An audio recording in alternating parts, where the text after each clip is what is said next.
Hey there, everybody. How's it? All right. I didn't mean to click that button so quick. So, all right. Whew.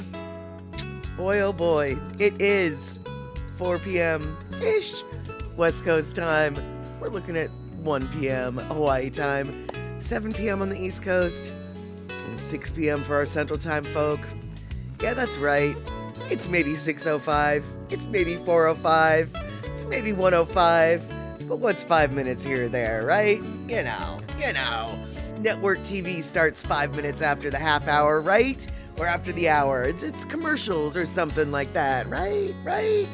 All right, this is Chatter with Statter. I am Mad Statter, and it looks like we've got Buc-ees T. I know, right? Buc-ees T, stay off the I-405. We have got Gina in the house. We've got Kenny from the Cove. And this was part of the issues and things and stuff. We're restreaming through Restream. Both chats are coming through on the YouTube and the Twitch side. We are on Twitch. We are on YouTube. So far, it looks like we've only got folks hanging out on the Twitch side, which is fine and dandy. But if you do happen to be on the YouTube side, well, you can see what the flying fork is going on the Twitch side as well, because I finally got the thing to work. I'll explain what I mean. But first, let's get the party started.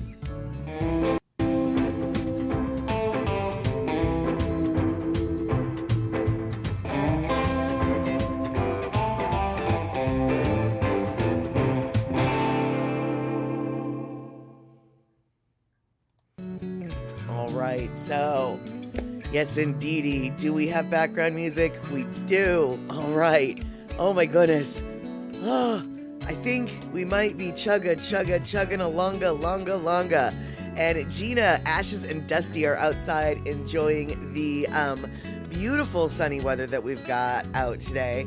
But earlier today, I did notice that Ashes was in a very unusual, well, not really unusual, but he was definitely in a second tier sleeping spot, one that he doesn't go to very often. It is one of his spots, but I was like, why are you here today? But he didn't answer me. He just kept sleeping.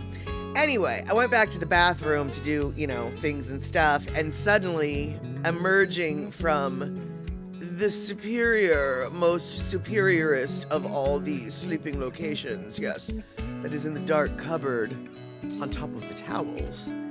Well, Mr. Leo came sauntering out, and it was like, oh, that's why Dusty wasn't there. Leo got there first.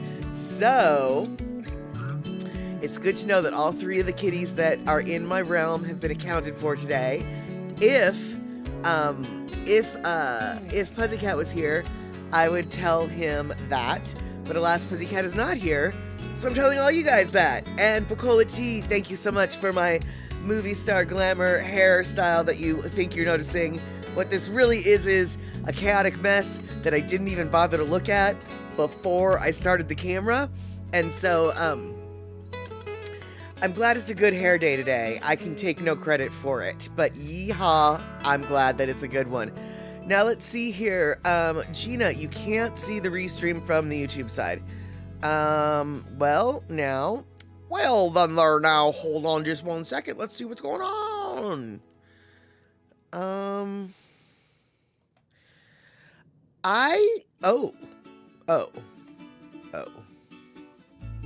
Okay. Let's see here. Okay. Gina, I see the, hold on. All right, now that we're back that.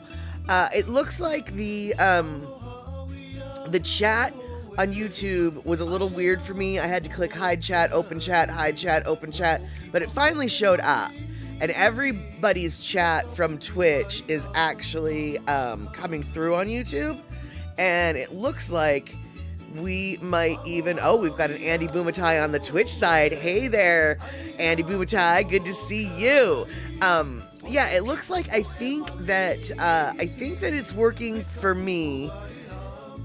Whether or not it's working for you, I don't know. But on my end, it looks like we're streaming where we're supposed to be. So, hoping that works itself out. Because here's the deal, all y'all. Hey there. All right, we've got our first YouTuber coming in on the YouTube side. Ken Tiki, so good to see you. Coming from Sakamoto's. Fantastic. Okay, cool. Ken, I'm so glad you're here for two reasons. First off, I'm glad you're here. But I'm also glad you're here because you're on the YouTube side and you were the first person to come in on the YouTube side for today's stream. And today, I obviously, as y'all know, it's tax time, etc., etc. And oh, by the way, Kayla, I didn't mean to skip saying hello to you. Good to see you here. Yes, exactly, Gina. We might have a comedian from Oahu in the house right now. But I'm telling you guys, okay, so taxes, right? You know that I'm busy with taxes, whatever. I paid attention to the clock today. I paid attention to the clock. I didn't allocate enough time. I thought I allocated enough time to do things and stuff. But then I open up my OBS studio and Restream just will not attach to it. There's no chat. There's no, like, it's just like Restream's just like, I don't even know who you are. Who? Actually, that's not even true. Restream knew who I was, but my OBS and Restream were just like, I don't think we're talking right now. I don't even. Oh, sure, we've got buttons that say that we'll connect, but we will not. We will not connect. Oh, we're going to have to send you through 18 layers of security. And then, do you remember your passwords? Because we might have to change your passwords. And once we change your passwords, everything gets undone that has been carefully stitched together. And so what did I have to do? I had to change my passwords. Oh yeah, I had to change my passwords. So instead of spending all the time that I allocated to put the show together, I used most of that time to try to get the show working. Yeah. So frankly, I was gonna I was on the verge of just saying screw it, we're just gonna stream through Twitch today, but alas, the dogs in charge of life decided to grant me this one wish, and today we are streaming both sides. So, okay, cool. Andy is also on the YouTube side, and he can confirm it is working that side as well. So, all right, going back to what Kenny was talking about with his self-torture ways, clag, chest, legs, abs, and glutes. Got it. So basically just like, a whole body workout. Good for you. Good for you. I definitely need to do that. I'll tell you what, you guys, the last week or so, I have been hunched and huddled tensely over my desk for so many hours longer than I'm usual that I can feel like my muscles atrophying, if that's even a word. We're going to say it's a word. I am in no condition to walk down the block, let alone anything of real effort. But speaking of walking down the block, you guys, did you hear about the dog in Alaska? 3 dogs, actually, in Alaska. Nanuq being one of them, Starlight being the other, and Ghost being the third. Ghost is the quality when I say my shoulders are overtaxed. Yes, my neck, my shoulders, my back are definitely overtaxed. And let's see here. Yeah, Andy, you're good. You may go into K mode when you have to start your show prep. I expect that. I absolutely expect that. So just have me yammering on in the background if and when you need to start doing your work. Because Andy, let me just tell you right now, if your day is anything like my day went, give yourself some extra time. Now I realize that's an insulting piece of advice to give to you because you know what you're doing. You do. You know what you're doing. But if today for me was anything like today for you, give yourself some extra time. So, Kenny, after today's workout, you can walk fine so long as you don't use your legs. Right, precisely. There you go. There you go. Well, let me tell you guys, there is a trio of dogs that can put us all to shame. In fact, these dogs basically are just going to put everybody to shame. They're going to put the dogs that we live with to shame. They're going to put the Hawaii dogs to shame. They're going to put every dog has these dogs to look up to and go, wow, one day I might want to be a dog like that. Because these dogs are the doggiest dogs that ever did dog. Why am I talking about these dogs? Well, first off, why am I talking about these dogs? Here's why. I mean, can you look at these dogs? Look at these dogs. They're so flippin' cute. So, the dogs in question that we'll be talking about are the dog in the middle, that's Nanuq, and then the black dog right next to Nanuq, that's Starlight. Okay, so, and then the other dog that the boy is holding, I don't know what that dog's name is, I can't remember, but that dog was a good boy. That dog was a good boy who stayed home. Good boy. However, Starlight and Nanuq, and then their uncle has another dog named Ghost, right?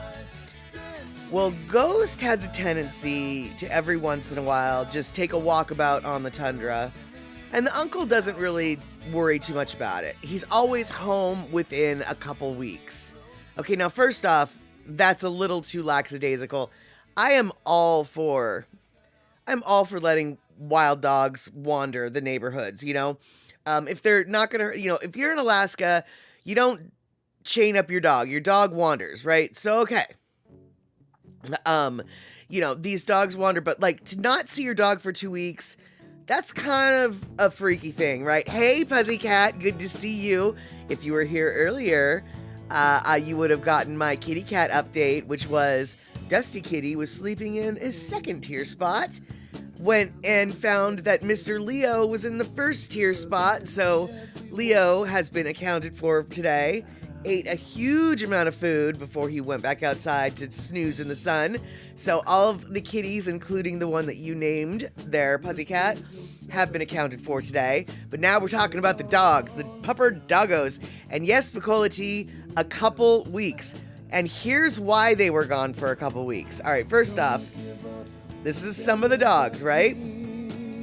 So, Nanuq was gone for almost a month. Starlight was gone for a week. Ghost is still out on his walkabout, but he has been spotted. Now, all right, these dogs, and you have to know this, right? You did know I was going to bring up a map, right? You knew I was going to bring up a map. Of course I was going to bring up a map. All right, so check this out, you guys. So these dogs are from Alaska.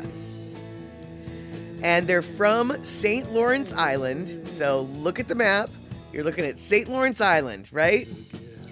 And on the far left of the island is a town called Gamble.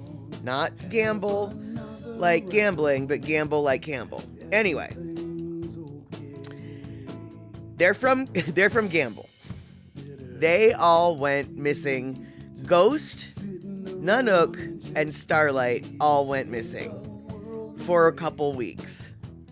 Now, this family, Starlight's the black dog, Nanuq is the one in the middle. And yes, you can see Russia from there, Pussycat, and, well, yeah, you can see Russia from there. And let me tell you, the dogs might have ended up there on accident. So, they go missing for a couple weeks. The family isn't too stressed. They're a little stressed, but they're not too stressed.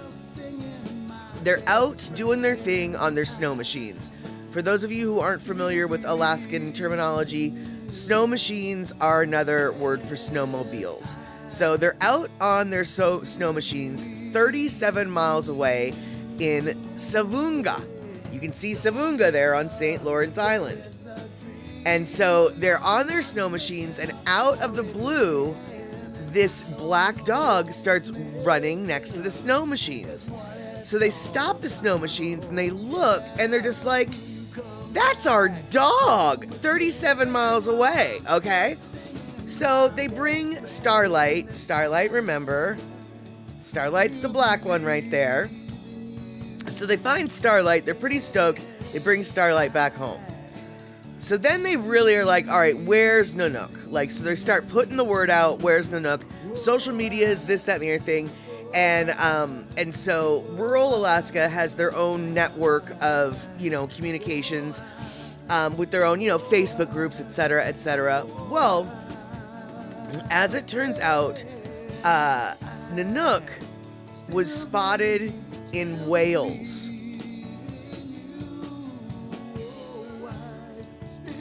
Do you see where Wales is on this map?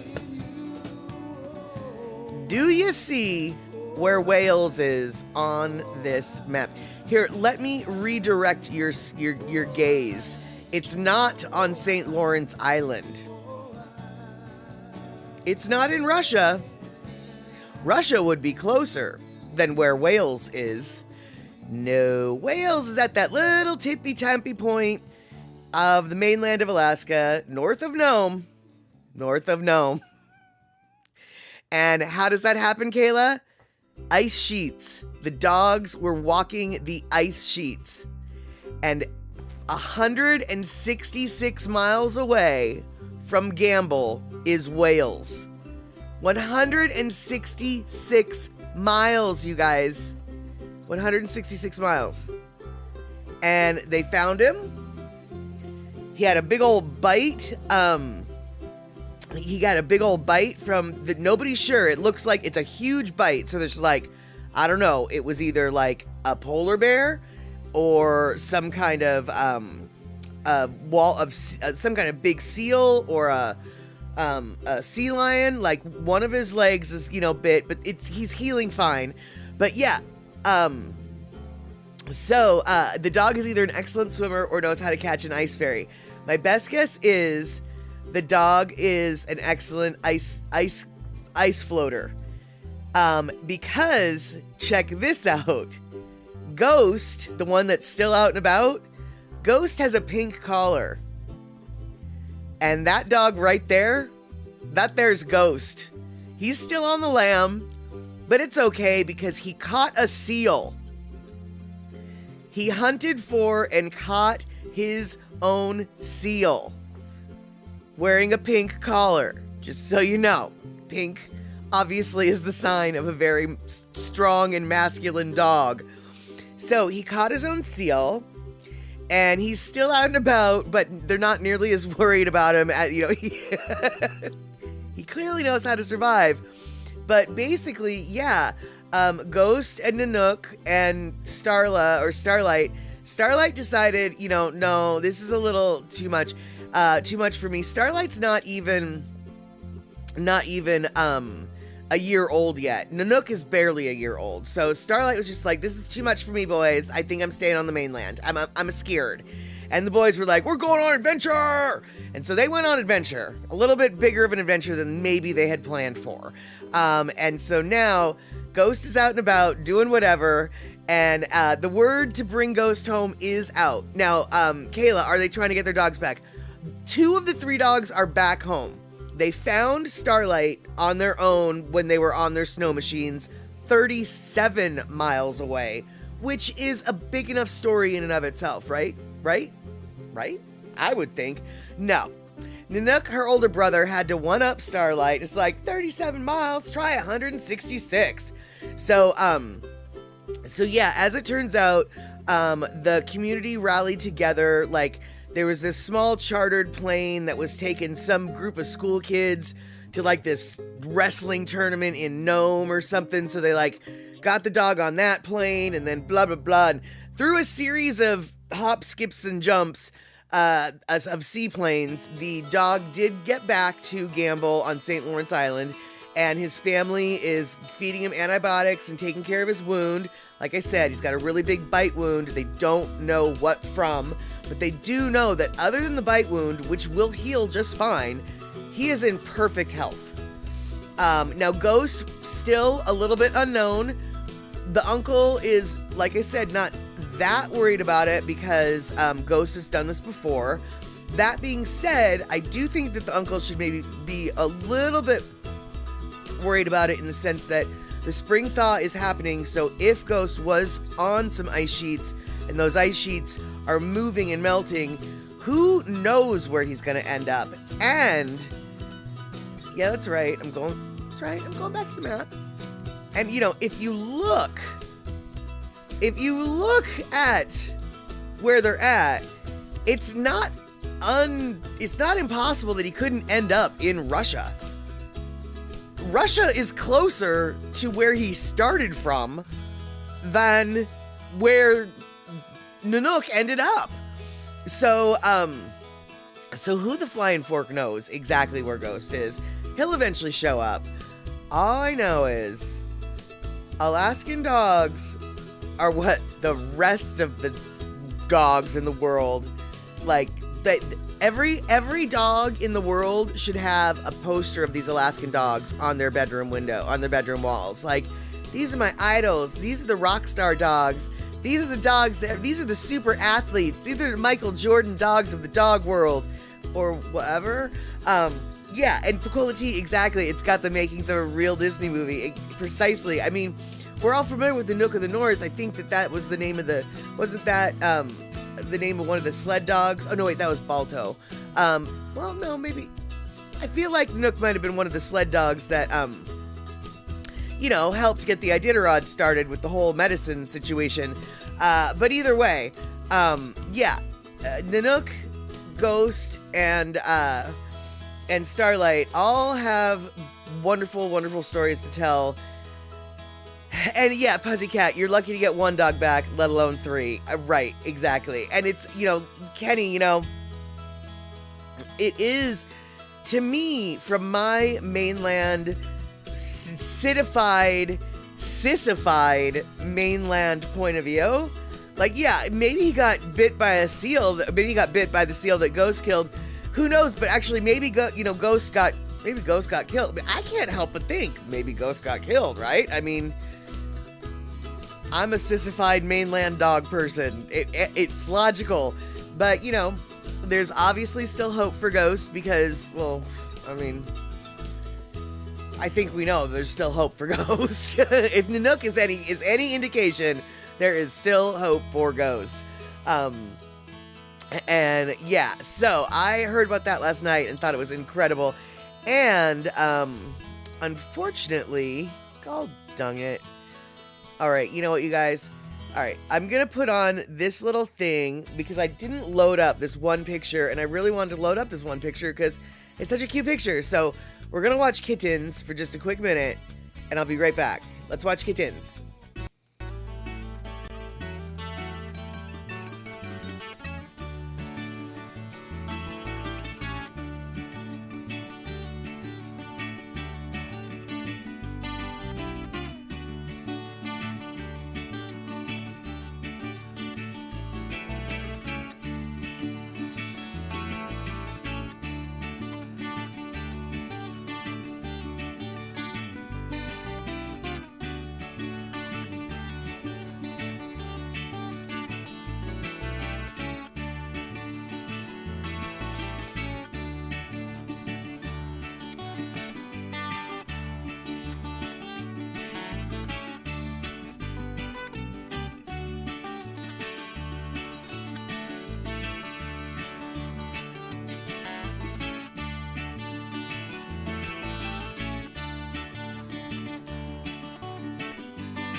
All right, so that was the kitten interlude. By the way, those were not my cats. Those were the cats. Those were the work cats. That was,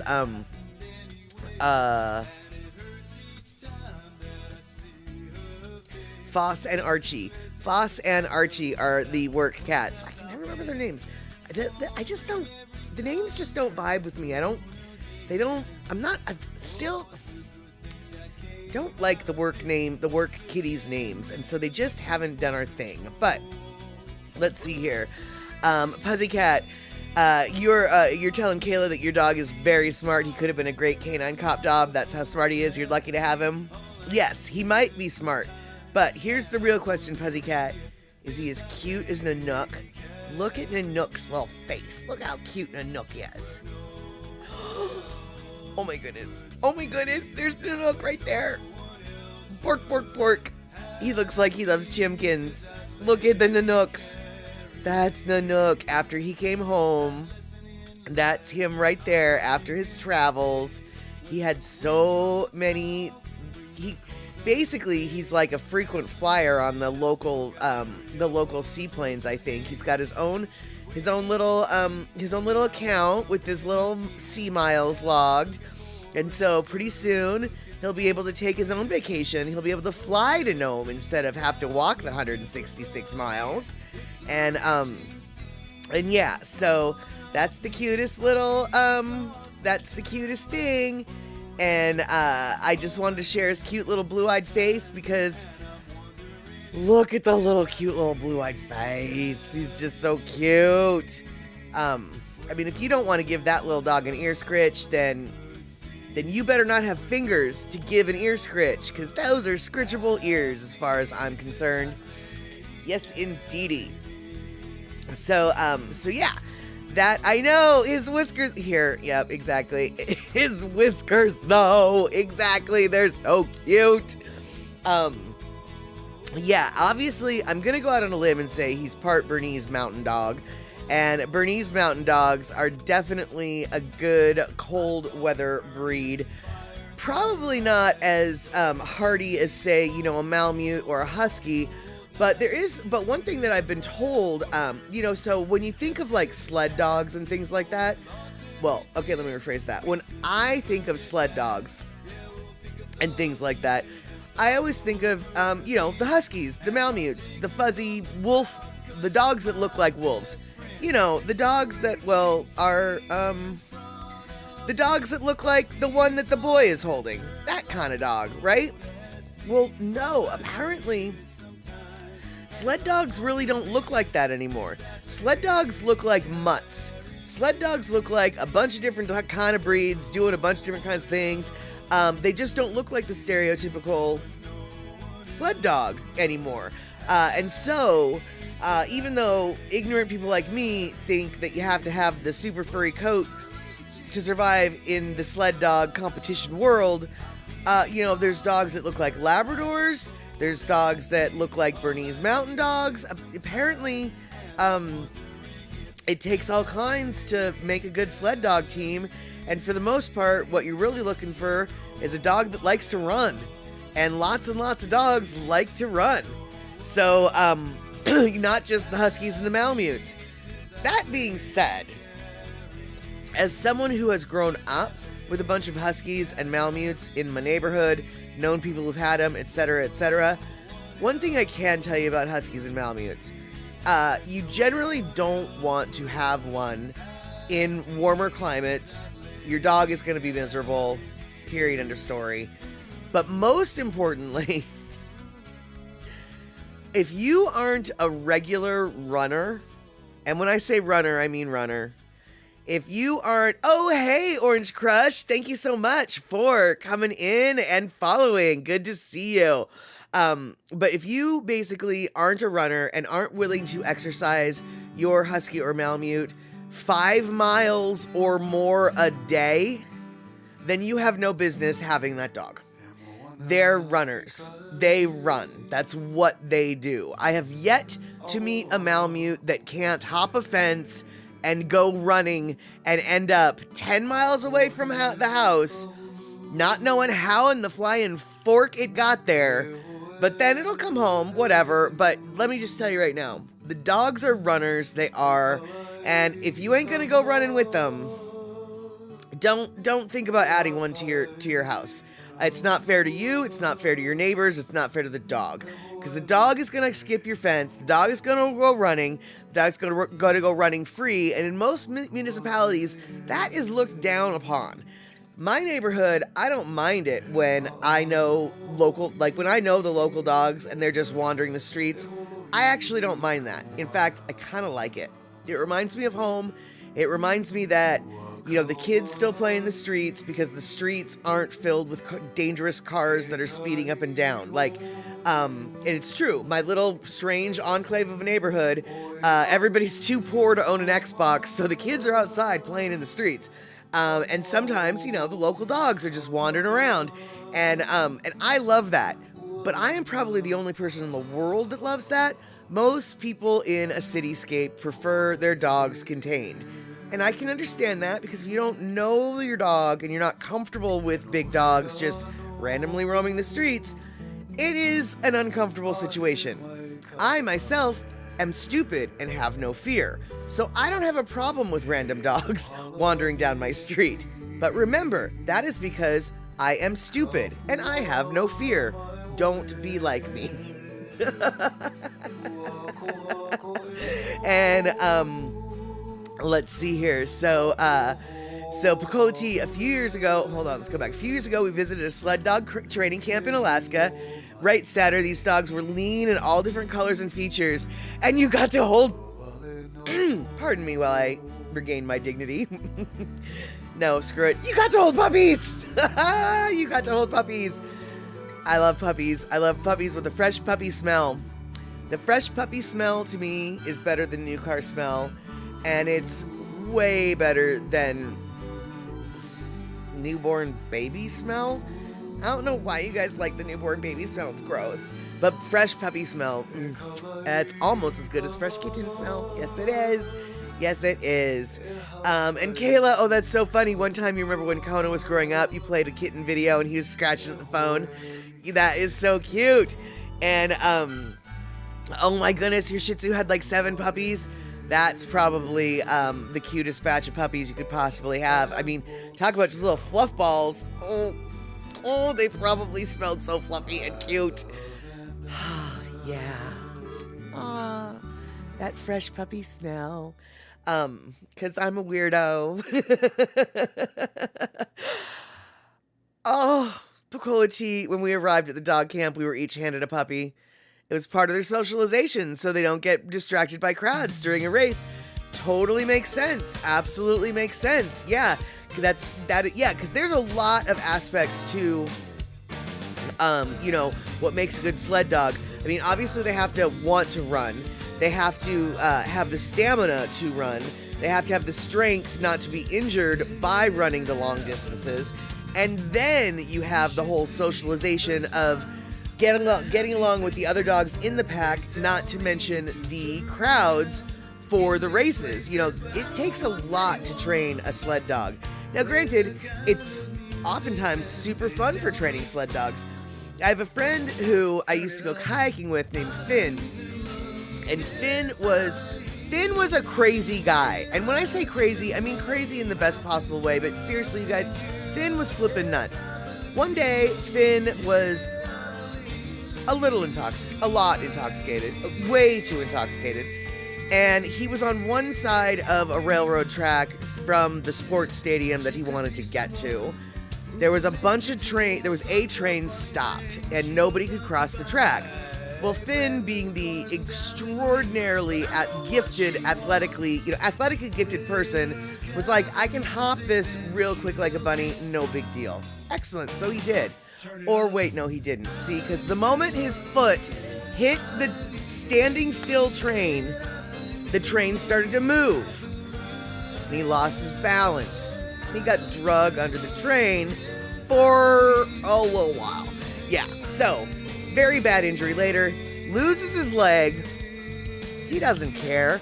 After he lost his leg, he went and guided tours up Machu Picchu.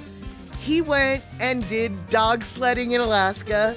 He went and trained the dog sled race, blah, blah, blah, blah, blah. So, by the time I meet him, he's just one leg, in the boat kayaking over the summer, because in the winter, he's planning on heading back to Alaska to go train some more dogs. And, so yeah, crazy bugger. But he was the one who was telling me all about the dogs. And seriously, dude, sometimes when you're training dogs, the dog sleds, the dog sled trainers, they'll just go out. They'll just go out, see how long they can go, and then boom, if the weather turns, before dark, before they've turned around, sometimes they literally will just have to dig out a snow cave and then go, cuddle up in the snow cave with the 9 dogs and spend the night out in the bush. And as a general rule, once the night falls, all the dogs come into the little snow cave with the trainer. But by the time the morning comes, those dogs are so hot and like, oh my God, it is stuffy in that snow cave, that Finn would usually, he's just like, I would wake up freezing because all the dogs would have left the cave and they would have been out in the snow just like trying to cool off because that cave got too hot. And so, basically, as long as they can keep warm, and clearly they can keep themselves very warm, the dog can make a great sled dog. And Kenny, exactly that moment when you try to catch a train, but instead the train catches you. Ouch. Yeah, it was ouch. He actually died. Actually, they brought him. He actually died. They brought him back to life, but and he was very thankful for that. And he lived his life to the fullest, even before that moment, and even after that moment. Yeah, he was always a great. He had some of the greatest stories, shall we say? But yeah, he was the one who clued me into the whole. Husky dogs are not the only sled dogs at all. Not even close. Not even close. And yeah, so there you go. Now you know. And Kayla, let me tell you, Huskies are very protective, and yeah, they can be dramatic. Oh, you think? Yeah. Yes, they can be dramatic. They can be dramatic. Hey, Elaine, so good to see you here on the YouTube side. Right now, we are talking about these crazy set of dogs. That's right, I'm going to show them again because they're so flippin' cute. We're talking about these dogs that, 2 of these 3 dogs wandered far, far away from home. One of them ended up 166 miles from home over an ice, crossing an ice sheet to find himself on a completely off of the island that he started from and on the mainland of Alaska. And the dog that did that, his name was Nanuq, and he's so cute. So we're just looking at Nanuq's little face right there because it's got just the cute little face. And then now we're just talking about random sled dogs and how they can be any kind of random dog, which actually isn't true. I'm 99.9% sure there are no sled chihuahuas. So, when I say any dog can be a sled dog, I actually don't really mean that at all. So, let's see here. Oh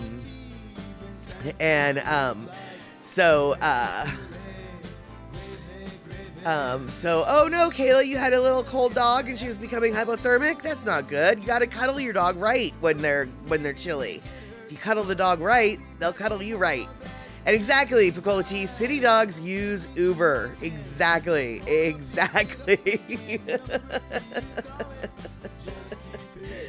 Now, speaking of city dogs and city folk, and city folk who maybe, I don't know what's wrong with city folk. You guys, I admit, I'm city folk. I get it. I'm city folk. But you guys. Oh no, she took a bath the night before, and that's awful. Oh, that's so horrible, Kayla. She should have been inside until she dried off.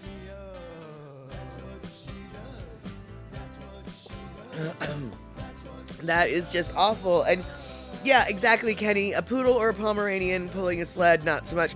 Well, actually, you know what? No. A standard poodle, actually, I could maybe see a standard poodle. Those creatures are strong and they can run. But the mini poodle, yeah, not even. As far as the Pomeranian goes, definitely not one to pull the dog or the dog sled, But gosh darn it, I wouldn't mind having a Pomeranian on my dog sled team just to keep me warm. Like, keep the Pomeranian in your jacket, you know, because they're all fluffy, right? You know, so they're like your own little fluffy hot water bottle heater, you know. But yeah, no, not a toy poodle. Exactly, not a toy poodle at all. Not a toy poodle at all. And so anyway, though, talking about city folk, stupid city folk. I am a stupid city folk, and you guys probably, in comparison to a lot of country folk wisdom, are stupid city folk too. Because stupid city folk are just stupid city folk. And yesterday in Seattle, well, we had ourselves one big stupid city folk jamboree. Okay, it wasn't a jamboree. It just took place at this one apartment complex. You see, yeah. And you might notice that that's the hazardous materials unit right outside of that complex. Because, you see, somebody reported some very strange smells coming from that complex. And the fire department came over and was like, yeah, dude, something ain't right. Something is leaking. It's a problem. In fact, I dare say it's a hazardous material.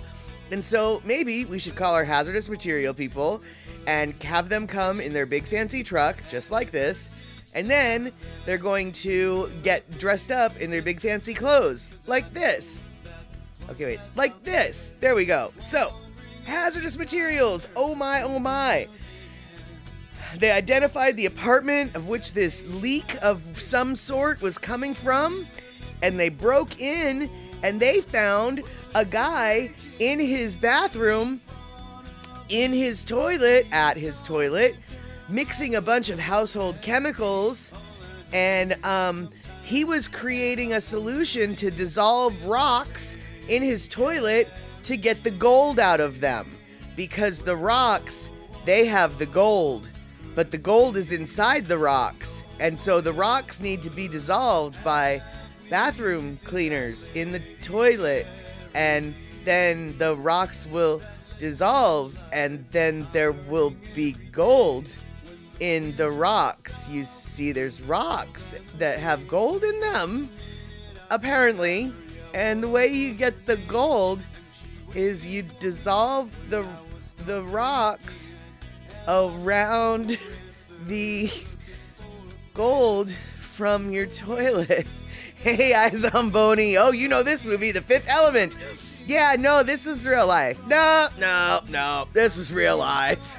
This was city folk going gold mining, and I'm gonna go gold mining with a bunch of rocks in my toilet. What? Yeah, so apparently the hazardous material that the police and the fire and the whole brouhaha was called for was because someone was mining for gold in their turlet with chemicals.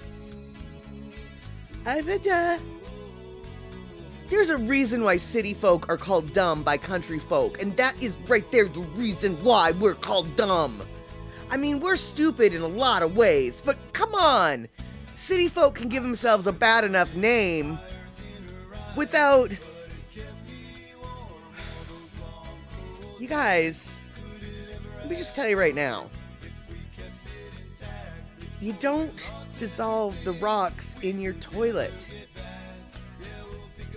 That's what the kitchen sink is for. No, kidding. Obviously, I'm kidding. But here's the deal. I know, right? And that's why you don't do anything bad in the house. Yeah, and actually, like, pro tip, it's really a bad idea to mix bathroom chemicals because they can create some pretty toxic fumes that do end up being dangerous and can actually kill you on accident.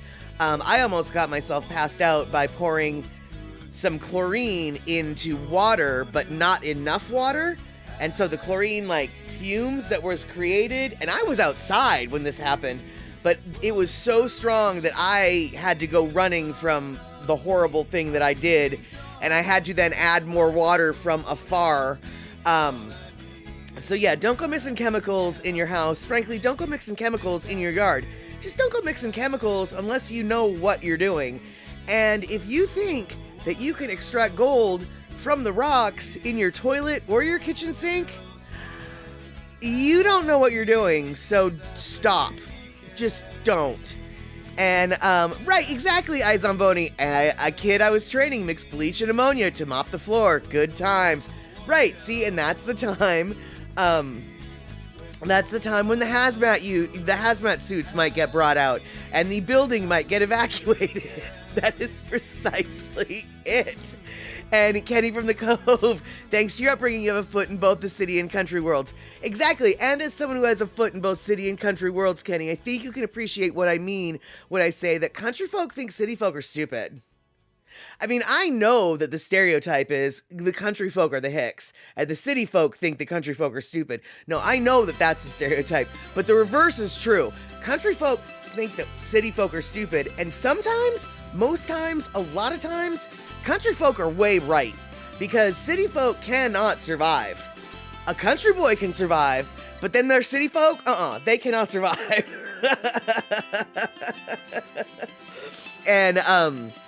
And let's see here, Puzzycat, don't you have some streams or rivers you can pan for gold? Oh, absolutely. Not within like walking distance of Seattle, but for sure there is a lot of gold in Numnar Hills, in the Puget Sound area, or in the Cascade area.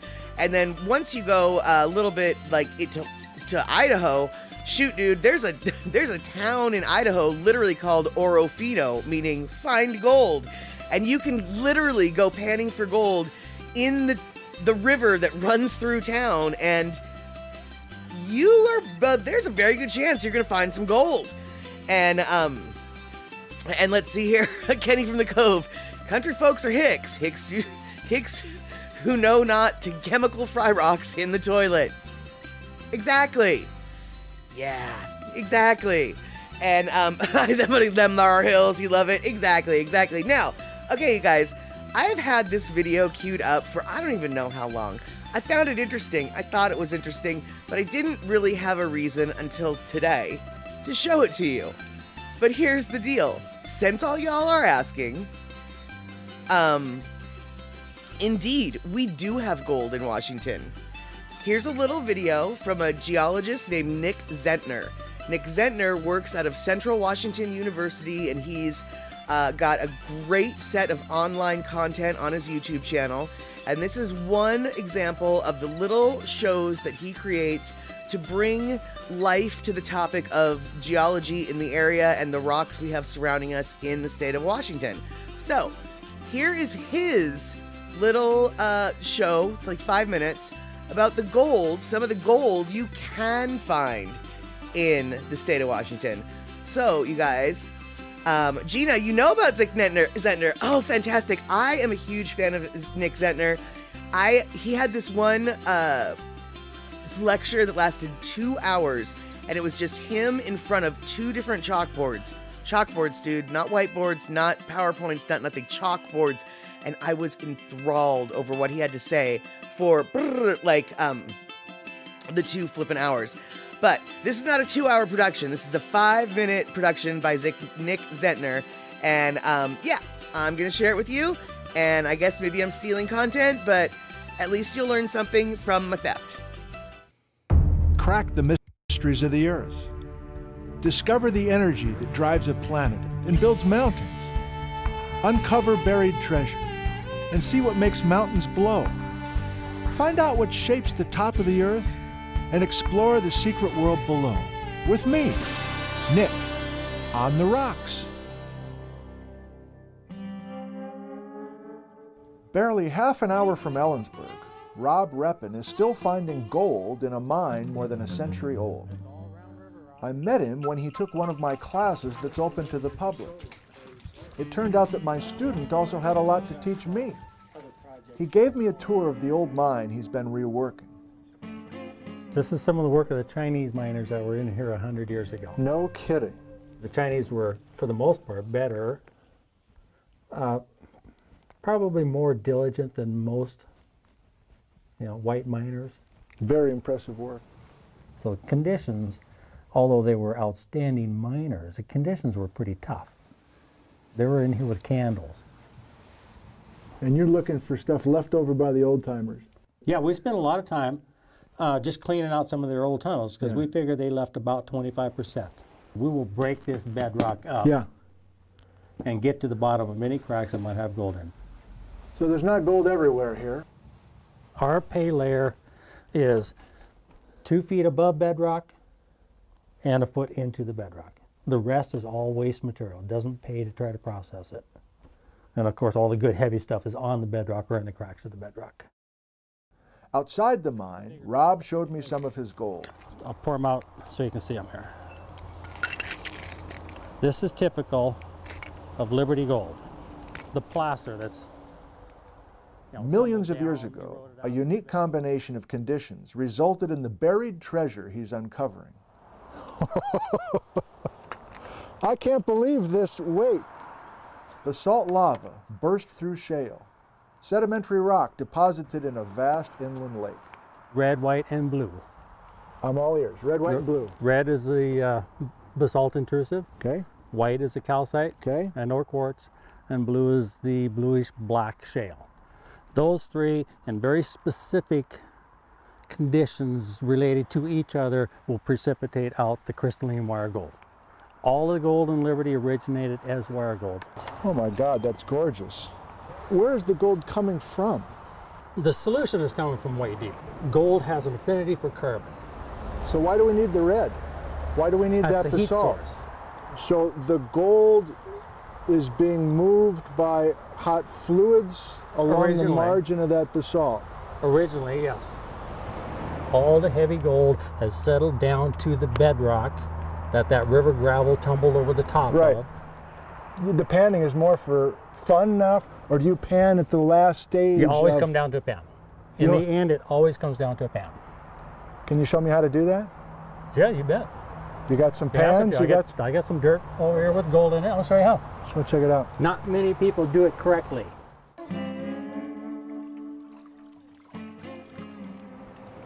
I pan very aggressively. Panning is never a swirling motion. Mm-hmm. Panning is the pan tipped downhill just slightly, Yeah. a side-to-side motion. The gravel is moving, so it's liquefied. The gold is sinking to the bottom. Yep.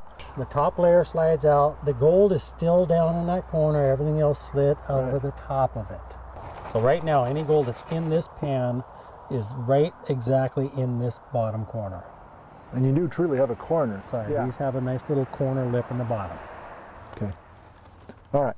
If you want to get down to the last few crumbs Right. of perfectly Ooh, clean gold, I just saw something. then it's done with the pan. I believe this is what's known as pay dirt. Just kidding. Yeah. That's what you call it. Oh my God, look at that. Nice. Okay, and let's see what a piece of gold sounds like. There's that sound. There's that sound. That's really cool. Gold just up the road. That's geology. There's excitement there. And there's more to come. Thanks for sharing some of that excitement with us.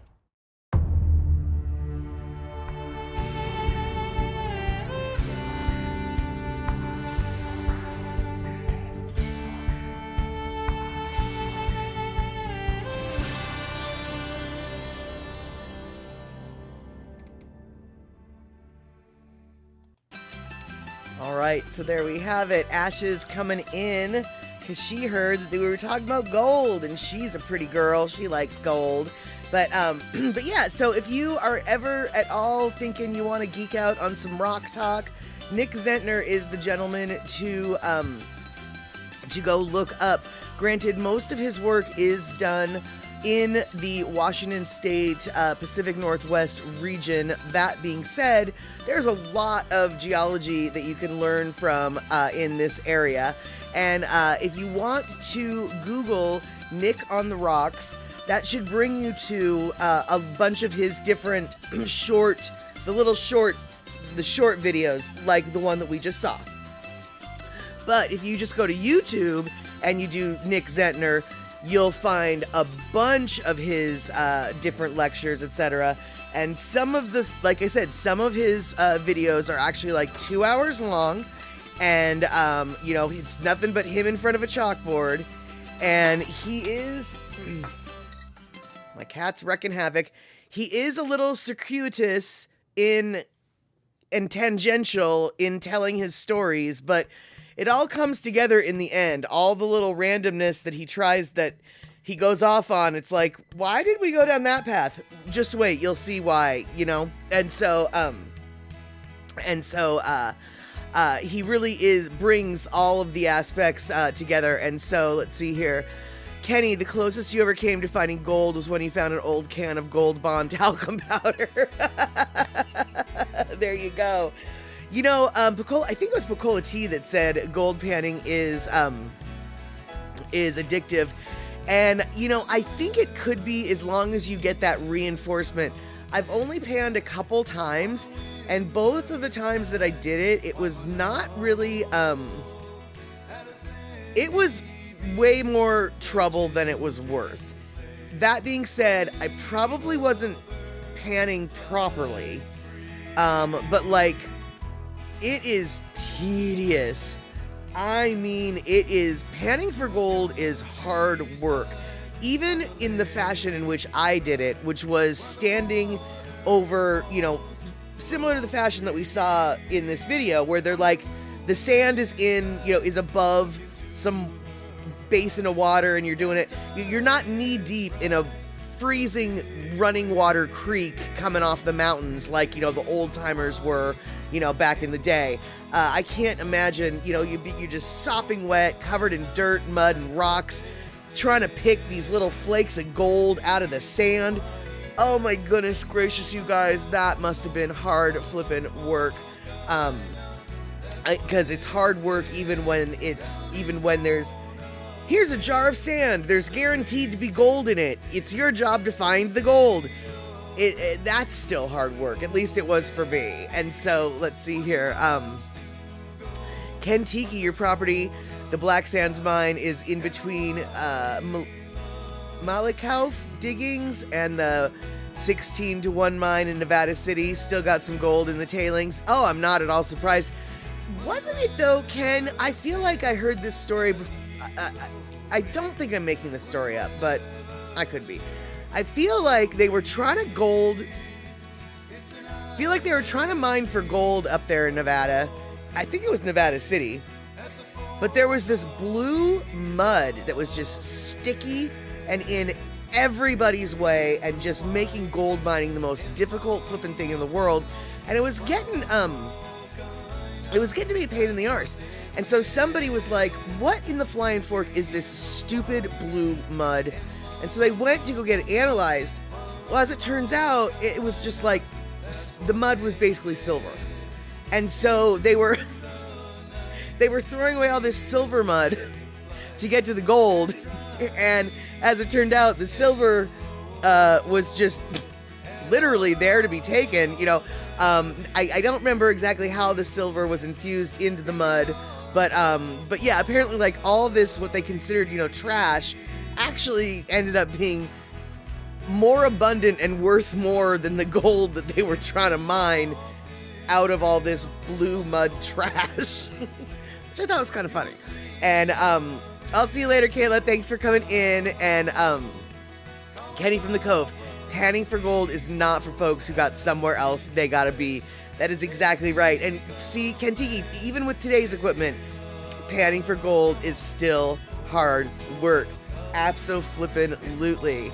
And Kenny from the Cove looks like a certain kitty is training to get some screen time for their tail. That is exactly it. All right, Kayla, you gotta go do what you gotta do. We will see you soon. A hui ho. And let's see, what else did I miss at all? All right, cool. Looks like, yeah. So, yep, gold talk. And Pussycat saying all the rain in California has probably exposed more gold in the rivers. I wouldn't be surprised if all that water, the rushing water has a way of washing stuff away and bringing stuff to the surface. So yeah, I wouldn't be at all surprised if that was the case at all. That being said, yeah, I ain't gonna go looking for it. It's hard work. I ain't gonna go looking for it. I'll let that be for those with the equipment, for those who have money invested in it. Yes, indeed. All right, so let's see here. We talked about gold. Gold's pretty good. So you know what? Hey there, Raphael Azimka. I don't know how to say your last name, but I'm super stoked you're here. I am Matt Statter, and you are part of the Statterbox crew now that you've said hello. And since you might not know, this is my kitty Ashes and her tail. Or rather, that's my kitty Ashes' tail. Because you don't really see Ashes. Hold on, maybe we can see Ashes. Let's see if we can do it. See if we can do it. There we go. This is Ashes. You want to say something? No? Nothing? Okay. Hold on. There you go. All right, so. Okay, so between all the talk of the gold and all of the kitties, and the fact that Kitty Tail is here, and the fact that that the doggos, the pupper-doggos from Alaska got home, I think that it's safe to say that, you know what, right now at this moment, life is pretty good. So, Lono's gonna sing us a song about that. It is our Lono Listening break. Let's check it out. Okay, Kent and Angie, key of G.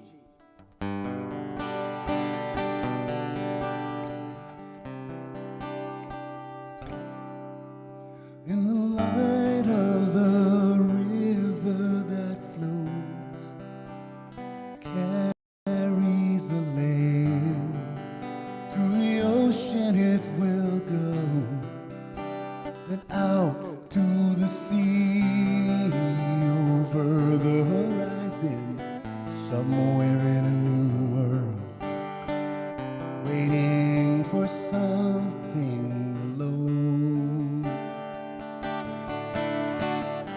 And in this moment, I found a few friends who brought me comfort and joy.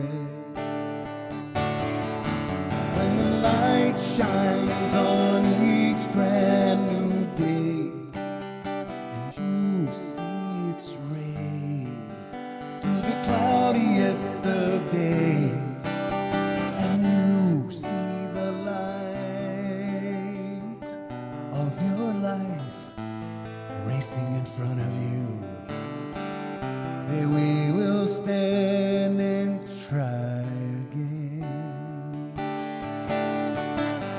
For just one moment, I still remember you, for all the good things we share. Yeah, and we know life is pretty good. The sun is shining. When you get there, give me a call if you would. I'm just waiting.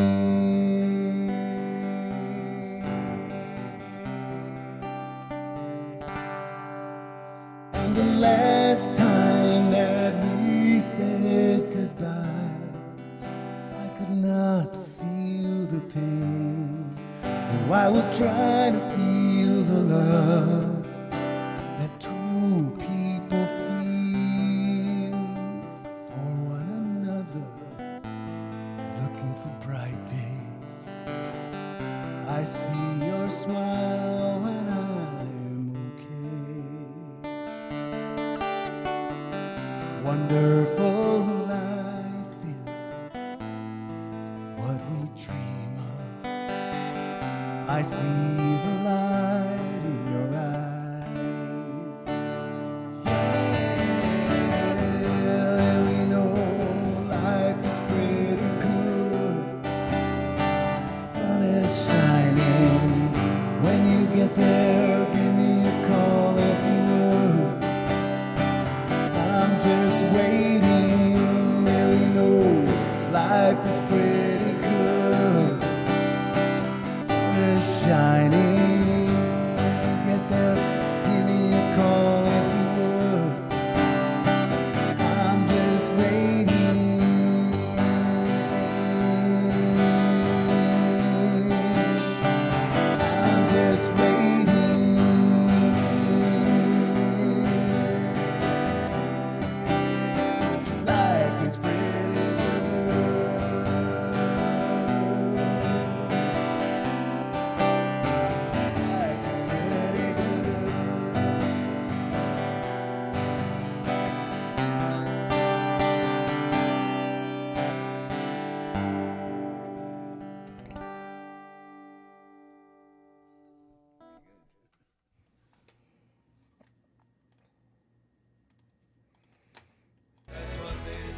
right, there we go. Hey, Kenny, so your presidential run shirt sounds funny, and it kind of reminds me, Ken, Kenny for president 2024. I'm not the answer, I just need a job. That's a good tagline, and it kind of reminds me of the folks on the street who, are holding signs for money, and it's just like, who am I kidding? This money's going for beer. There's no like prayers and thoughts, and I'm injured and I'm a vet, and I've got a, family to care for, and, sob story. It's just like, I need money for beer. And well, not that I approve of that message, but at least they're being honest, right?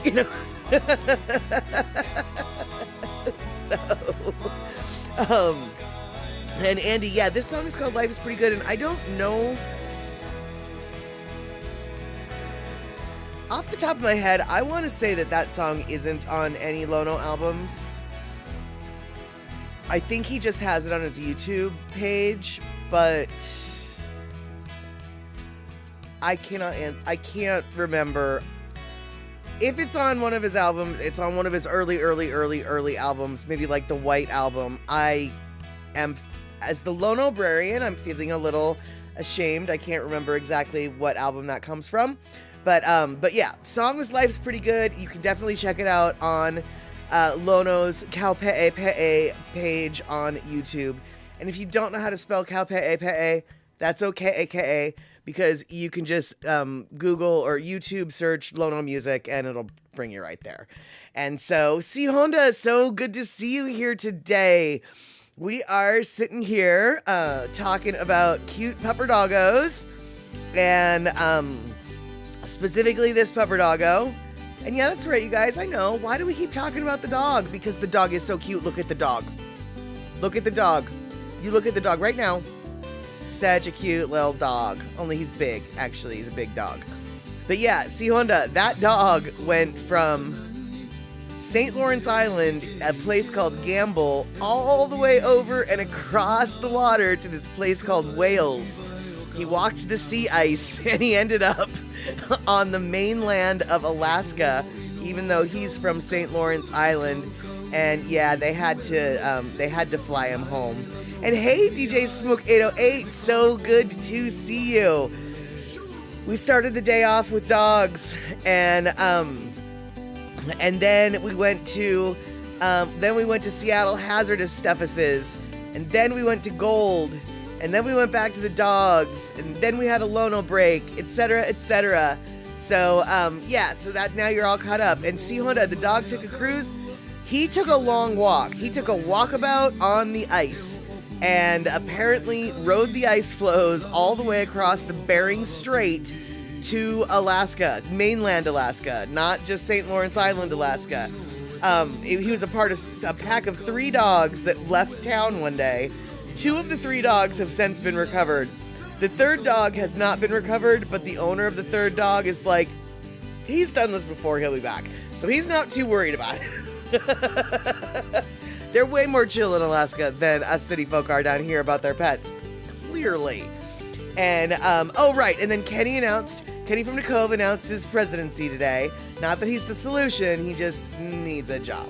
And, let's see here. Pecola T, most honest panhandle sign when you lived near DC.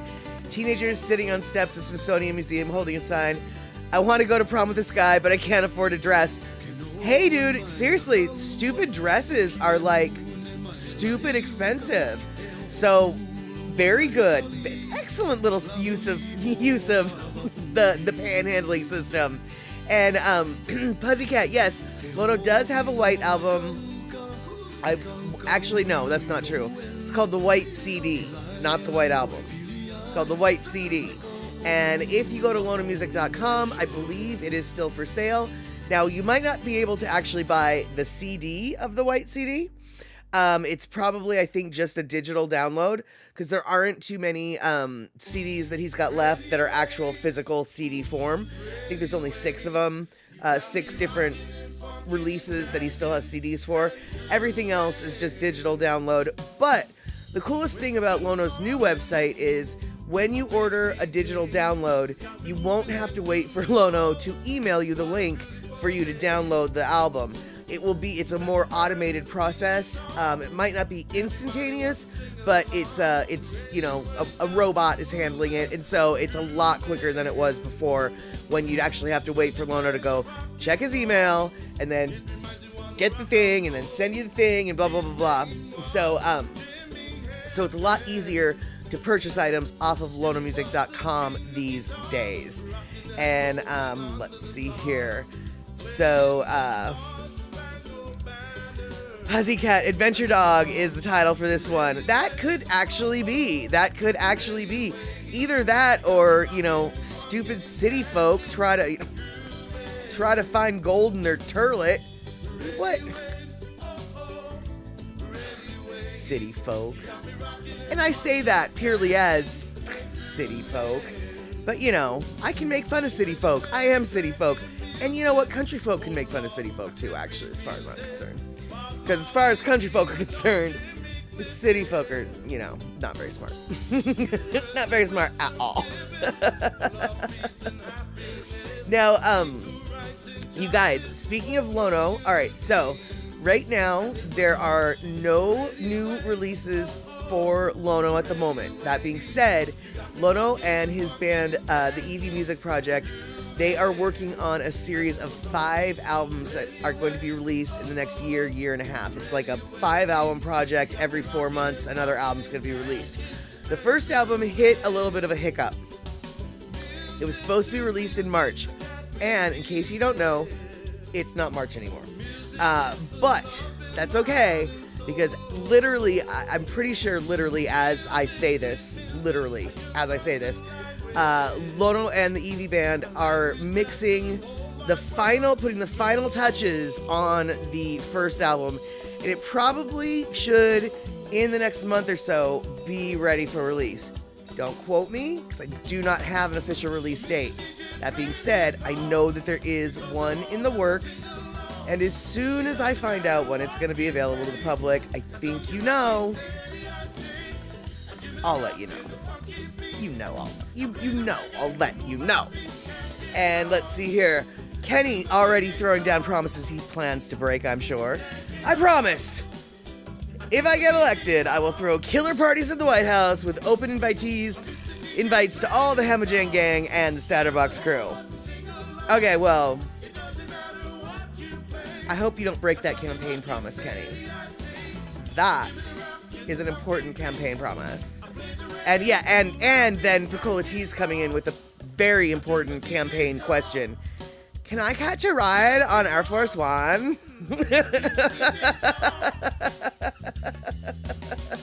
Shoot, I'll catch a ride on Air Force 2.3. I don't need Air Force One. You know, I can just, you know, yeah, I can get the Air Force Cessna or whatever. Air Force 28.4. You know, it doesn't have to be one.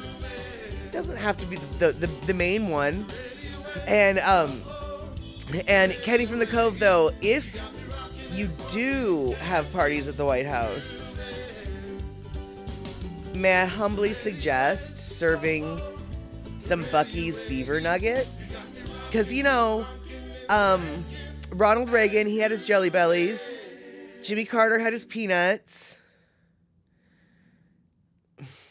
George the Lesser had his pretzels. I don't know what the snack food for George the Greater was. And I don't know what Bill Clinton had for snack food. Oh, Bill Clinton had his McDonald's French fries. And Trump, he had his entire McDonald's line. I would think that it is not, you know, you could bring some local foods to the White House in the form of the beaver nuggets. And for those of you who don't know what I'm talking about, fair enough. There's a store in Texas called Buc-ees. It's a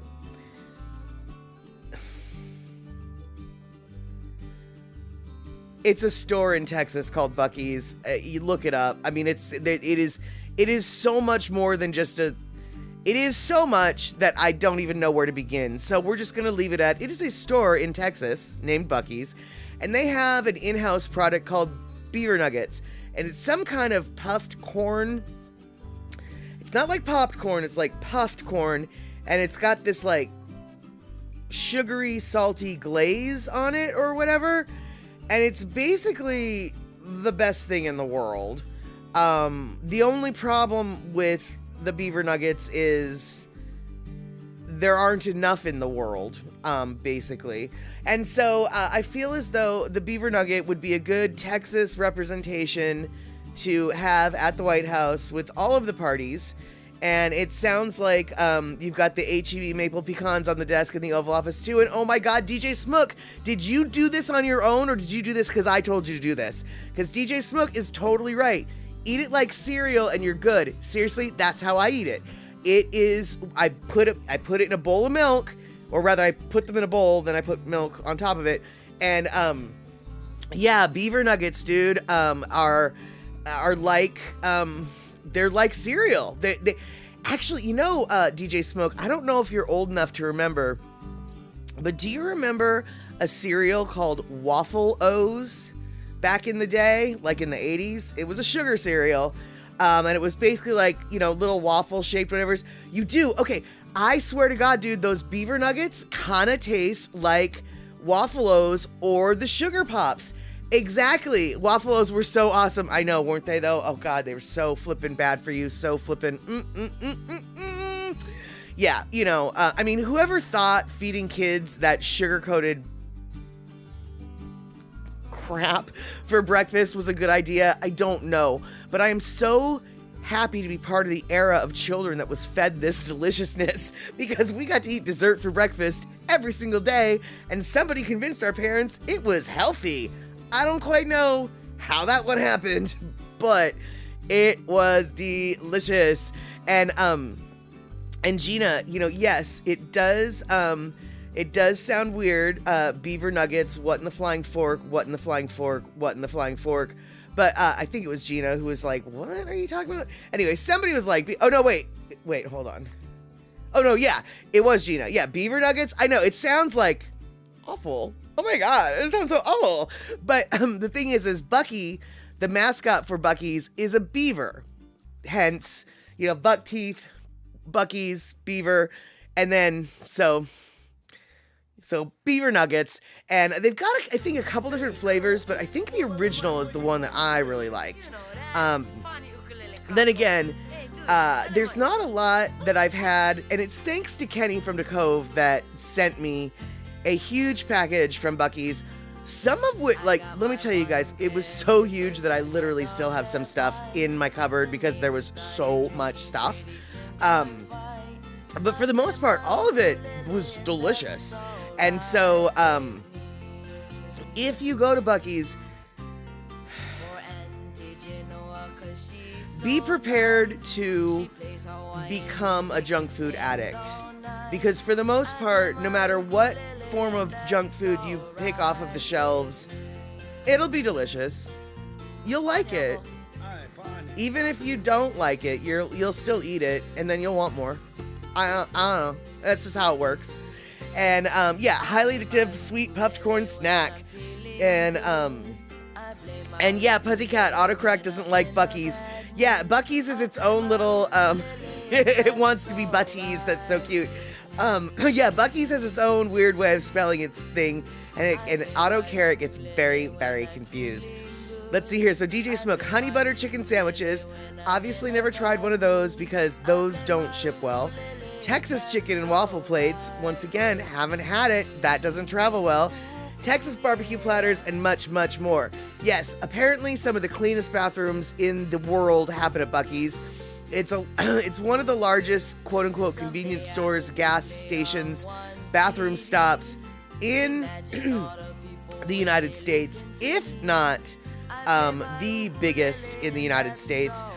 They've got barbecue station, they've got restaurants, they've got delis, they've got this, they've got barbecue brisket, they've got pulled pork, they've got hot buttered nuts, they've got candied nuts that are hot, fresh and sweet, and they've got stuffed animals, they've got clothing, they've got they've got everything. It's like a truck stop It's like a truck stop Disneyland, minus the rides. Although, honestly, I wouldn't be surprised if there was, like, a coin-operated ride somewhere in the building either, actually. You remember those, like, little, in front of the stores, you know, merry-go-round, or not merry-go-round, but, you know, riding the horse thing. Okay, donuts too. All right, there we go. Donuts as well. Yeah, and let's see here. DJ, and this is exactly it. DJ Smoke, you might think that you're, like, exaggerating, but I swear to God, this is exactly it. Buc-ees is designed for you to just be like, oh, quick bathroom stop that is going to cost you $300 later, because you'll just be like, I need that brisket. Oh, well, we better grab some nuts for the road. Well, if we're going to start a basket, we might as well get some beaver nuggets to give to Auntie Elma. And then, it's like, oh, but yeah, $300 later, and you didn't even get gas yet. Yeah, that's what Buc-ees is all about.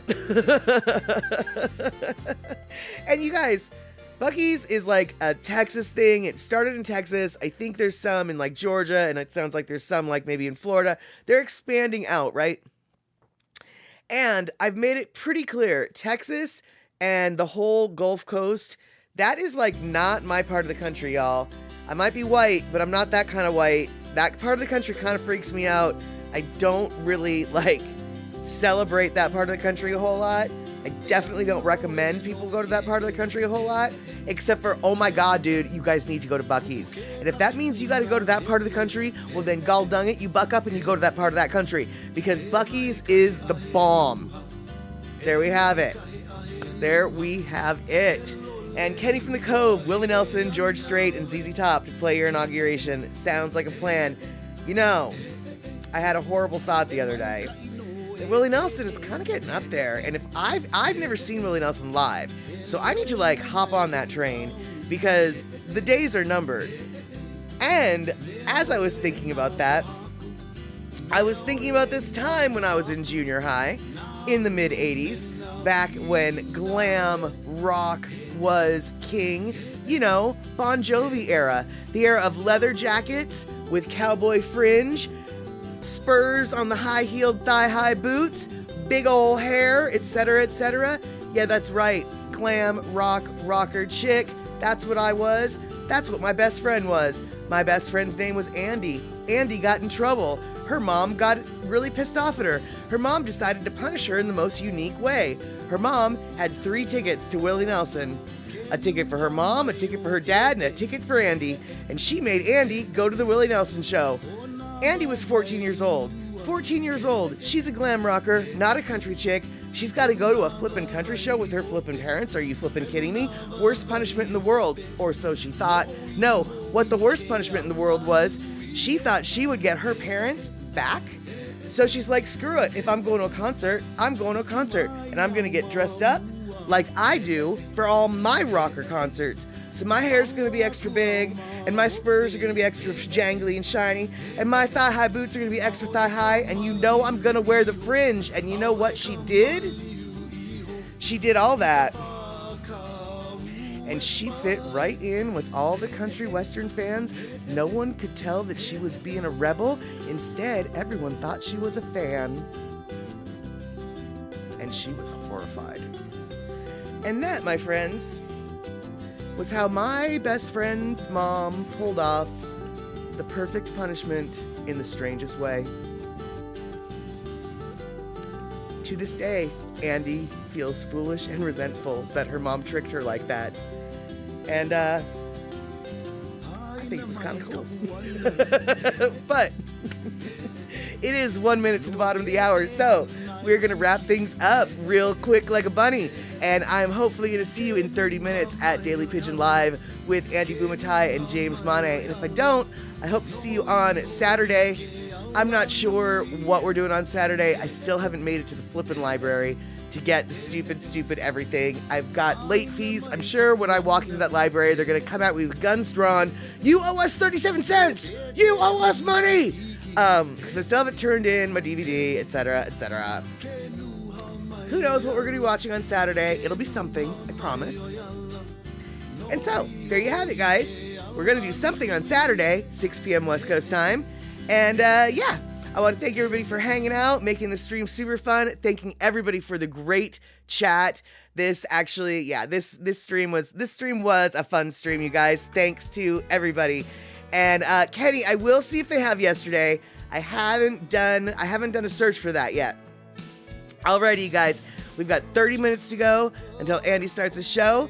Hopefully we'll see each other there. And if not, like I said, we'll see each other Saturday. So thank you so much for being here. And thank you so much for showing up later. All right.